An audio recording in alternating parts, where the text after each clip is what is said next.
জগতের যিনি নাথ সেই জগন্নাথ। বাঙালির ১২ মাসে ১৩ পার্বণের মধ্যে অন্যতম প্রধান ও আনন্দময় উৎসব হল রথযাত্রা। এই দিন প্রভু জগন্নাথ দেব তার ভাই বলরাম ও বোন সুভদ্রাকে নিয়ে রথে চেপে মাসির বাড়ি যাত্রা করেন। আর রথ মানেই ছোট থেকেই মনের মধ্যে একটা আলাদাই আনন্দ হয়। মেলায় যাওয়া, ফুচকা খাওয়া, নাগরদোলায় চাপা আর রথের মেলার প্রধান আকর্ষণ পাঁপড় ভাজা, এটি তো মিস করাই যাবে না। আর সেই রথের মেলার ছোট্ট ছোট্ট রান্নাবাটি, যেগুলো আমাদের ছোটবেলাটাকে রঙিন করে রাখতো। আচ্ছা, তোমরাও কি এই কথাগুলোর সাথে নিজেদের ছোটবেলাটাকে রিলেট করতে পারছো? তাহলে আমাকে কমেন্টে জানিও। দেখো, কথা বলতে বলতে আমার জগন্নাথ দেবের পাশাপাশি রথটিও বানানো কমপ্লিট।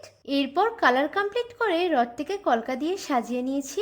এবারে জগন্নাথ, বলরাম ও সুভদ্রাকে রথে বসিয়ে দিলেই আমার কাজ একদম কমপ্লিট। তো জগন্নাথ দেবের পাশাপাশি রথটি তোমাদের কেমন লাগলো অবশ্যই জানিও।